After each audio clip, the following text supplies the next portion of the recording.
നമസ്കാരം, ഞാൻ ബിജി ഷോളൂർ. പ്രൊഫഷണലി ഒരു ഫുൾ ടൈം ട്രേഡറാണ്. നമുക്ക് നിഫ്റ്റിയുടെ സെറ്റപ്പ് നോക്കാം. വരും ദിവസങ്ങളിൽ മാനേജ് ചെയ്യാനുള്ള ട്രെൻഡ് എന്താണ്? നിഫ്റ്റിയുടെ ക്ലോസിംഗ് നോക്കുക. നിഫ്റ്റിയുടെ ക്ലോസിംഗ് 24,683 ക്ലോസ് ചെയ്തിരിക്കുന്നത്. അപ്പോൾ നിഫ്റ്റിയുടെ കറണ്ട് ട്രെൻഡ് എന്താണ്?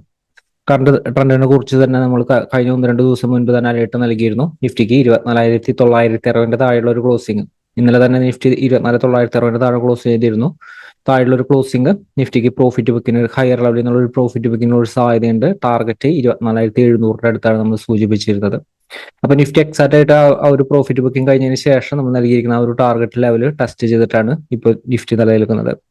ഇപ്പോൾ വരും ദിവസങ്ങളായാലും നമുക്ക് എങ്ങനെ മാനേജ് ചെയ്യണം നിഫ്റ്റിനെ, ഏതാണ് റൈറ്റ് ആയിട്ടുള്ള സപ്പോർട്ട് റെസിസ്റ്റൻസ് എന്ന് നോക്കാം. അതിന് മുൻപ് തന്നെയായിട്ട് നമുക്ക് എപ്പോഴും പറയുന്ന സപ്പോർട്ടിനോട് താഴെ ക്ലോസ് ചെയ്താൽ, ഇപ്പോൾ കഴിഞ്ഞ ദിവസത്തിലാണ് നമ്മൾ അപ്ഡേറ്റ് ചെയ്തിരുന്നത് നിഫ്റ്റിയുടെ ട്രെൻഡ് റിവേഴ്സൽ അല്ല, ഹയർ ലെവലിൽ നിന്നൊരു profit booking trend reversal update ചെയ്യും. കഴിഞ്ഞ ദിവസത്തിൽ നമ്മൾ എക്സാക്ട് ആയിട്ട് അപ്ഡേറ്റ് ചെയ്തിരുന്നു. സപ്പോർട്ടിന്റെ താഴെയാണ് ക്ലോസ് ചെയ്തിരിക്കുന്നത്. അപ്പോൾ ഇന്നത്തെ ഒരു മാർക്കറ്റ് നമ്മൾ ചെയ്യേണ്ട രീതി പറഞ്ഞിരുന്നത് സെൽ ഓൺ റൈസ് സ്ട്രാറ്റജിയാണ്.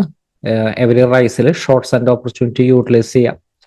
അതായത് ഇന്നത്തെ ഒരു മാർക്കറ്റിന്റെ ഒരു ഓപ്പണിംഗ് നമുക്ക് നോക്കാം, എങ്ങനെയാണ് മാർക്കറ്റിൽ വർക്ക് ചെയ്തിരുന്നത്. ഇപ്പോൾ വരും ദിവസങ്ങളായാലും നിങ്ങൾക്ക് സപ്പോർട്ട് റെസിസ്റ്റൻസ് എങ്ങനെയാണ് എക്സാക്ട് ആയിട്ട് വർക്ക് ചെയ്യേണ്ടതെന്ന് മനസ്സിലാക്കാൻ വേണ്ടിയിട്ടാണ് ഇത്തരം കാര്യങ്ങൾ ഒരിക്കൽ കൂടി പറയുന്നത്. അപ്പോൾ നിഫ്റ്റിയുടെ ഓപ്പണിംഗ് ഗ്യാപ്പ് അപ്പ് ഓപ്പണിംഗ് ആയിരുന്നു. നമ്മൾ നൽകിയിരിക്കുന്ന സപ്പോർട്ട് 24,975 താഴെ ഒരു ക്യാൻഡിൽ ക്ലോസ് ചെയ്താൽ ആ ക്യാൻഡിൽ തന്നെ സ്റ്റോപ്പ് ലോസ് പ്ലേസ് ചെയ്തുകൊണ്ട് ഷോർട്ട്സ് ആൻഡ് ഓപ്പർച്യൂണിറ്റി യൂട്ടിലൈസ് ചെയ്യാമെന്നാണ് സൂചിപ്പിച്ചിരുന്നത്. നമ്മൾ പറഞ്ഞിരുന്നത് ഇതിന്റെ താഴത്തേക്കുള്ള ഒരു ക്ലോസിംഗ് കഴിഞ്ഞ ദിവസത്തിൽ തന്നെ പറഞ്ഞിരുന്നു. ഇതിന്റെ താഴെ നിലനിർത്തി കഴിഞ്ഞാൽ നിഫ്റ്റിയുടെ ടാർഗറ്റ് ഈ ഒരു ലെവലാണ്, 700 അടുത്താണ്. 700 അടുത്താണ് നമ്മൾ പിന്നെ അടുത്ത സപ്പോർട്ട് നൽകിയിരുന്നത്. എക്സാക്ട് ആയിട്ട് ഈ ലെവലിൽ സപ്പോർട്ട് നിഫ്റ്റി ടെസ്റ്റ് ചെയ്തു. അപ്പോൾ എപ്പോഴും ഈ സപ്പോർട്ടിന്റെ താഴെ നിലനിർത്തി കഴിഞ്ഞാൽ പിന്നെ ബൈക്കോട് കൂടുതൽ ഇമ്പോർട്ടൻസ് നൽകരുത്. നിഫ്റ്റി ചിലപ്പോൾ ഒരു ബൗൺസ് ചെയ്യാനൊക്കെ ശ്രമം നടത്തും, ഇവിടെ നിന്നൊക്കെ ബൗൺസ് ചെയ്യാനുള്ള ശ്രമം നടത്തും. ഇപ്പോൾ നമ്മൾ പറയാറുള്ളത് നമ്മളെപ്പോഴും റൈറ്റ് സപ്പോർട്ടാണ് നമ്മൾ നൽകുന്നത്. റൈറ്റ് സപ്പോർട്ടിൽ നിന്നുള്ള ഒരു എൻട്രി എടുത്താൽ മാത്രമാണ് അത് എക്സാക്ട് ആയിട്ട് വർക്ക് ചെയ്യുള്ളൂ. കാരണം ഇവിടെ തുടക്കത്തിൽ തന്നെ കഴിഞ്ഞ ദിവസം സെല്ല് ആക്റ്റീവ് ആയിട്ടാണ് നിൽക്കുന്നത്. മാത്രമല്ല ഓപ്പണിംഗിൽ റെസിസ്റ്റൻസിൽ നിന്ന് ഫാളും വന്നു. അപ്പൊ അതുകൊണ്ട് തന്നെ ഈ ഒരു ലെവലിലൊക്കെ sell on rise strategy utilise ചെയ്യാം, ഈസിയാണ്. ഇന്നത്തെ മാർക്കറ്റ് സിറ്റുവേഷൻ ഈസിയാണ്. കഴിഞ്ഞ ദിവസങ്ങളിലൊക്കെ വീഡിയോ കണ്ടവർക്ക് വളരെ ഈസി ആയിട്ട് മാനേജ് ചെയ്യാനായിട്ട് പറ്റി കാണും. അപ്പോൾ വരും ദിവസങ്ങളിലായാലും നമുക്ക് നിഫ്റ്റിനെ എങ്ങനെയാണ് മാനേജ് ചെയ്യേണ്ടത്, ഏതാണ് റൈറ്റ് ആയിട്ടുള്ള സപ്പോർട്ട് റെസിസ്റ്റൻസ് എക്സാക്ട് ആയിട്ട് മാനേജ് ചെയ്യാനായിട്ട് സപ്പോർട്ട് റെസിസ്റ്റൻസ് അനുസരിച്ച് മാനേജ് ചെയ്യുക. ഇപ്പൊ ഇന്നത്തെ ഒരു സിറ്റുവേഷൻ ഒക്കെ നോക്കി കഴിഞ്ഞാൽ അറിയാൻ സാധിക്കും 760 നമ്മൾ പിന്നെ സപ്പോർട്ട് നൽകിയിരുന്നത്. 805 ബ്രേക്ക് ചെയ്തു. 760 അതിനുശേഷം 760 ടെസ്റ്റ് ചെയ്തു. അതിനുശേഷം 760 താഴത്തേക്ക് നിലനിർത്തിയിരുന്നു. അപ്പൊ നമ്മൾ ഈ ഒരു സപ്പോർട്ടിൽ ബൈ എടുക്കേണ്ട രീതി നമ്മൾ വിശദീകരിക്കാറുണ്ട്. കാരണം ഈ ഒരു സപ്പോർട്ട് ഹോൾഡ് ചെയ്തുകൊണ്ട് ഇതിന്റെ മുകളിലേക്ക് നിലനിൽക്കണം, എന്നാൽ മാത്രമാണ് ഈ ഒരു ഇങ്ങനത്തെ ഒരു സിറ്റുവേഷനിൽ ബൈ ആക്റ്റീവ് ആവുന്നത്. അപ്പൊ അതിനുശേഷം ഇതിന്റെ താഴത്തേക്കും ക്ലോസ് ചെയ്തു. അതിനുശേഷം വീക്ക്നെസ് ആയിരുന്നു. ടോട്ടലി ട്രെൻഡ് ഒരു നെഗറ്റീവ് ട്രെൻഡ് തന്നെയായിരുന്നു. അപ്പോൾ നമുക്ക് ഒരു ദിവസങ്ങളിൽ നമുക്ക് മാനേജ് ചെയ്യാനുള്ള റൈറ്റ് സപ്പോർട്ട് റെസിസ്റ്റൻസ് നമുക്ക് നോക്കാം. ഇത് 5 മിനിറ്റ് ടൈം ഫ്രെയിം ആണ്. നമുക്ക് 5 മിനിറ്റ് ടൈം ഫ്രെയിമിൽ ഏതാണ് റൈറ്റ് ആയിട്ടുള്ള സപ്പോർട്ട് റെസിസ്റ്റൻസ് എന്ന് നമുക്ക് നോക്കാം. ഇമ്മീഡിയറ്റ് ആയിട്ടുള്ള റെസിസ്റ്റൻസ് കാണുന്നത് 805 തന്നെയാണ്. 24,805 മുകളിലേക്ക് ഓപ്പൺ ചെയ്തതിന് ശേഷം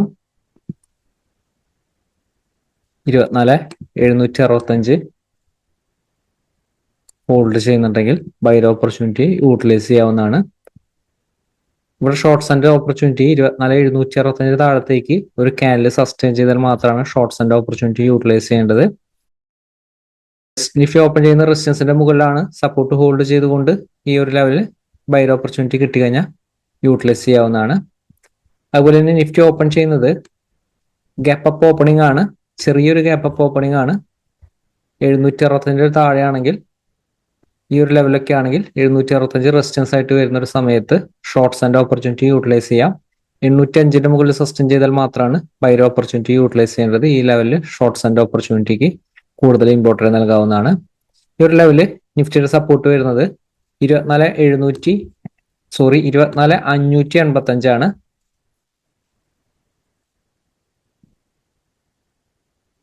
അറുന്നൂറിന്റെ തൊട്ട് താഴെയാണ് ഇവിടെ സപ്പോർട്ട് എടുത്തിരിക്കുന്നത്.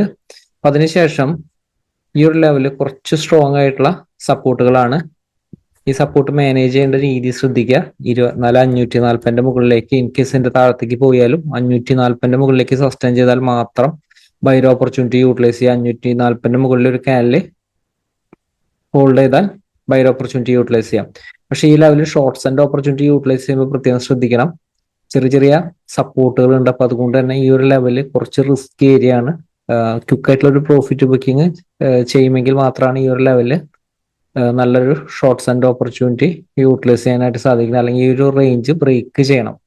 അതായത് നിഫ്റ്റിയുടെ സപ്പോർട്ട് 500 തൊട്ട് താഴെയാണ് 24,495.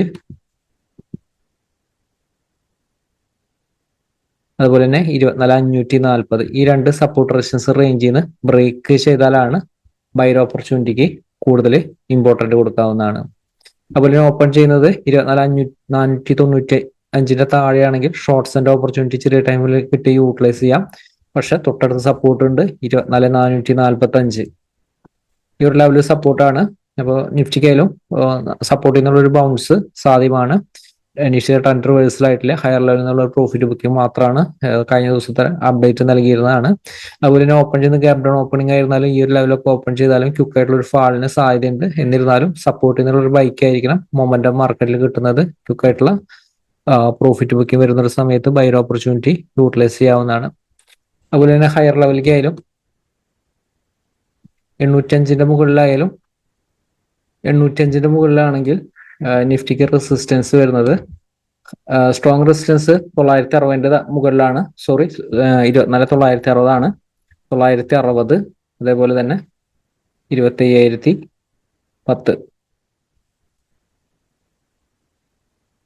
ഇതാണ് കുറച്ച് സ്ട്രോങ് ആയിട്ടുള്ള റെസിസ്റ്റൻസ്. അപ്പൊ ഈ ലെവലിൽ നിന്നുള്ള ഷോർട്ട്സ് ആൻഡ് ഓപ്പർച്യൂണിറ്റി ആയിരിക്കും പിന്നീട് റൈറ്റ് ആയിട്ടുള്ള ഓപ്പർച്യൂണിറ്റി വരുന്നത്. ഈ ലെവലിൽ നിന്നൊക്കെ ബൈക്ക് കൂടുതൽ ഇമ്പോർട്ടൻറ്റ് നൽകുന്നതായിരിക്കും. കൂടുതൽ അതായത് സപ്പോർട്ട് ഹോൾഡ് ചെയ്ത് റെസിസ്റ്റൻസിന്റെ മുകളിലേക്ക് നിലനിൽക്കുമ്പോൾ മാത്രം കേട്ടോ. ഒരിക്കലും സപ്പോർട്ട് താഴെ നിൽക്കുമ്പോൾ ബൈക്ക് കൂടുതൽ ഇമ്പോർട്ടൻറ്റ് നൽകരുത്. അപ്പൊ ഇതേ രീതിയിൽ മാനേജ് ചെയ്താൽ എക്സാക്ട് ആയിട്ട് നമുക്ക് ട്രെൻഡിൽ നിലനിൽക്കാനായിട്ട് സാധിക്കും. ഈ ഒരു ലെവല് 805 മുകളിലേക്ക് ബൗൺസ് ചെയ്ത കുറച്ചധികം ഗ്യാപ്പ് കാണുന്നുണ്ട്. കാരണം ഇവിടെ റെസിസ്റ്റൻസ് ഒന്നും കാണുന്നില്ല. പക്ഷെ പ്രോഫിറ്റ് ബുക്കിംഗ് ചെയ്തു പോകുന്നത് നന്നായിരിക്കും. കാരണം ചിലപ്പോൾ ഈ നിഫ്റ്റി ഈ ഒരു ലെവൽ വരെ പോയതിനു ശേഷം വീണ്ടും താഴത്തേക്ക് വന്നതിന് ശേഷവും ബൗൺസ് ചെയ്യുന്നത്, അല്ലെങ്കിൽ പിന്നെ വീണ്ടും താഴത്തേക്ക് വന്നതിന് ശേഷവും ബൗൺസ് ചെയ്യുന്നത്. അപ്പോൾ എപ്പോഴും ക്വിക്കായിട്ട് പ്രോഫിറ്റ് ബുക്കിംഗ് ചെയ്തിട്ട് മൂവ് ചെയ്യുക. എക്സാക്ട് ആയിട്ട് ട്രെൻഡ് നിലനിൽക്കാനായിട്ട് സാധിക്കും. മാർക്കറ്റിലെ വലിയ അവസരമായിട്ട് നമുക്ക് ഒരു ദിവസങ്ങൾ അപ്ഡേറ്റിൽ വീണ്ടും കാണാം. Thank you.